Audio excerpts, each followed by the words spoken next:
Welcome back to Technology and Programming in Mathematics.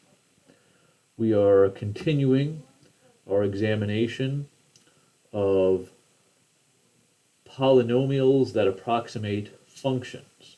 And in this video, we're actually going to talk about kind of extending that idea to an infinite degree polynomial. We're just going to kind of keep on going with our approximation. So if you look back at our last video, we had talked about the idea of a Maclaurin polynomial, which is simply an extension of the idea of a tangent line approximation. And to get your Maclaurin polynomial, you evaluate the function at 0, you evaluate the derivative at 0, that's your coefficient of x. You evaluate the second derivative of 0, divided by 2 factorial, that's your coefficient of x squared. And in general, you evaluate the nth derivative at 0, divided by n factorial, that's the coefficient of x to the n. Let's refresh our memories on this example. We actually looked at it a bit in the last video. So if we have our function f of x equals sine x, if we evaluate the function at 0, we get 0. Derivative is cosine, we evaluate that at 0, we get 1. So this would be a 0, this would be a 1x. Second derivative, evaluated at 0, is 0, so that goes away. Third derivative is negative 1. And fourth derivative is 0. Now there's a very predictable pattern here with the derivatives of these trig functions, right? You get sine, cosine, negative cosine, now you're back to sine. So you kind of cycle again. Okay, so I can kind of predict what's going to happen without actually doing these computations anymore. This pattern would just repeat. So 0, this next one would be a 1, sixth derivative would be a 0, seventh derivative would be a negative 1, and we would keep on going like that forever. And we had even looked at what Geogebra was telling us there. Okay, so here we've got the ninth degree Taylor polynomial, but remember, since it's at 0, we're actually using a Maclaurin polynomial. I wonder if, does this have a Maclaurin? Okay, no, it's just the Taylor polynomial at 0. Okay, so remember, as we said here, let's switch back one sec. So we said that for sine of x, it would go 0, 1x, 0, negative x cubed over 3 factorial, 0 for x to the 4th. There would be no x to the 4th term. What's x to the 5th? Back to plus. Okay, so it'd be alternating. So you'd have only the odd terms, and they would have plus, minus, plus, minus. They would alternate like that. Let's switch back and see what we're getting here. So 1x minus 1, x cubed over 3 factorial, plus 1, x to the 5th over 5 factorial, minus 1, x to the 7th over 7 factorial, plus 1, x to the 9th over 9 factorial. Next one would be a negative. If we go over to 11, negative x to the 11 over 11 factorial. And notice, the further out we go, the more our polynomial resembles the graph of sine x. So if we kind of use the ideas of calculus here and say, okay, well, you've got a good approximation, add more terms and you'll get an even better approximation. Okay, so let me switch over here back to our document camera. One might say that sine of x is equal to what we get when we do this, x minus x cubed over 3 factorial plus x to the 5th over 5 factorial minus x to the 7th over 7 factorial plus, and then we keep on doing that forever.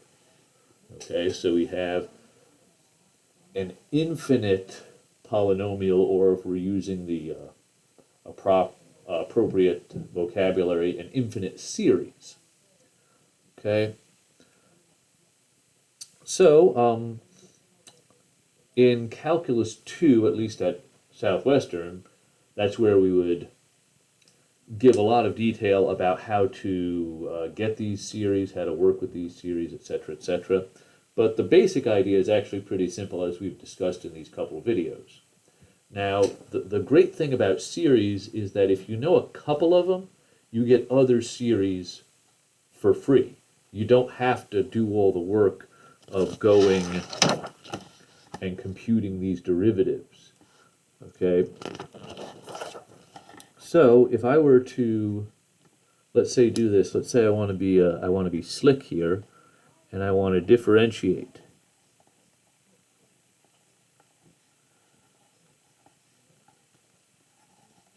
Differentiate both sides.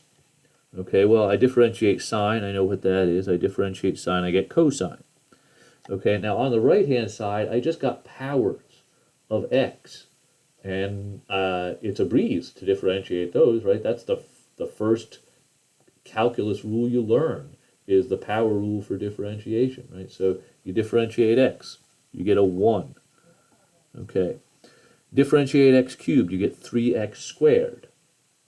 Now, the 3 that comes down from the derivative is going to cancel one of the factors down here. Remember, 3 factorial, of course, is 3 times 2 times 1. Okay, so the factor of 3 that comes down will cancel out the 3 in the denominator and leave us with 2 times 1. So we'd have x squared over 2 factorial. And when you differentiate this, the 5 will come down. You'll be left with a 4 factorial down there. You'd have x to the 4 over 4 factorial minus x to the 6th over 6 factorial. Okay, so since we knew what the Maclaurin polynomial for sine of x looked like, and we differentiate every term, our claim is that this right here is the Maclaurin polynomial for cosine. Now, of course, actually, I guess I shouldn't say polynomial. This is a series. We'd have to go on forever to actually get equality. Let's go and check out Geogebra and see what that's saying. Okay, so I had my function f of x equals sine x. So if I went to degree 7 like that, that's the sine polynomial that we had. Let me go ahead and change my function. Let me change it to cosine x. Oops. Okay, so cosine x. And notice the Taylor polynomial that Geogebra is giving me right here. 1 minus x squared over 2 plus x to the 4th over 4 minus x to the 6th over 6. And that's just what we got right here. Okay, so if you know a relationship between two functions, you should be able to get a relationship between their Maclaurin polynomials. So, for example, there's a relationship between sine and cosine. You differentiate sine, you get cosine. So if you differentiate the Maclaurin series for sine, you get the Maclaurin series for cosine. And you can do all sorts of other substitutions and manipulations with these series. It's really a wonderfully useful tool here. So let's look at some examples.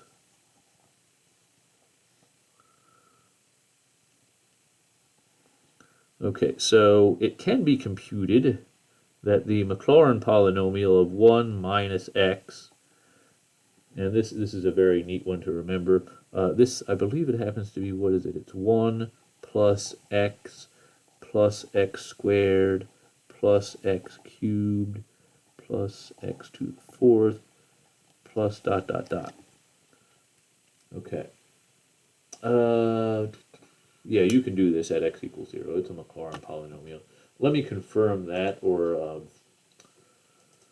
verify that with Geogebra. So f of x equals 1 over 1 minus x. Okay, and now it's giving it to me in a little bit different form, but the 2 and the 2 factorial will cancel each other out. 2 factorial is 2, so those cancel. 3 factorial, 3 times 2 times 1, that's 6, that cancels with this 6. 4 factorial, 4 times 3 times 2 times 1. Okay, so these will both cancel each other out.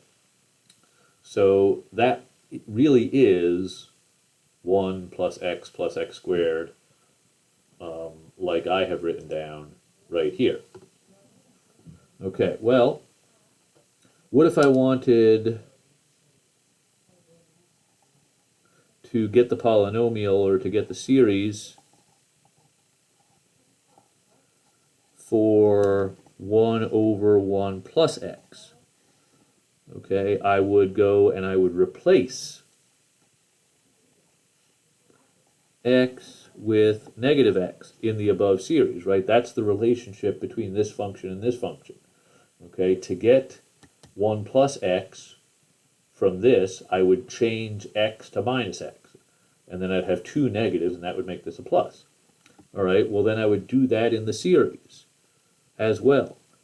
If you do something on the left-hand side, do the same thing to the right-hand side, right? So that doesn't have an x, so that's going to stay the same. This changes to minus x. Now here's where you got to be careful. This is minus x quantity squared. So in other words, it's minus x times minus x. So those cancel out and get you a plus x squared. Minus x cubed plus x to the 4th minus ... We keep on going forever. Let's go and check with Geogebra. Let's see what Geogebra says. What if I change this to a plus? If I do that, the terms shouldn't change, but it should kind of alternate. That would be minus, plus, minus. Let's see what happens. Okay, great. Look what happened. So minus, plus, minus. Notice the terms are still the same there. Okay, so a really useful aspect of series is that you don't have to go from scratch every single time. If you know one series, let's say you know the series for e to the x, okay, and you want to know the series for e to the x squared, well, what you can do is take your series for e to the x and replace all the x's with x squareds, and then you've got the series for e to the x squared without doing all the derivatives. Okay, so very handy tool. Now, there is a nuance that I'm kind of sweeping under the rug, and that you have a couple of limit processes at work here. When you've got a series, you're really taking the limit of the partial sums. And when you differentiate, you're doing a limit operation. So you have to be sure that you can switch the order of those kind of willy-nilly like we're doing right here. Now, in these cases I'm showing you, it works. If you take a course on real analysis, or as it's called at some universities, advanced calculus, you would work on proving that you can really do those things. But let's just take it as gospel for right now. The principle is, if you have one series, you can manipulate that series to get new Maclaurin series.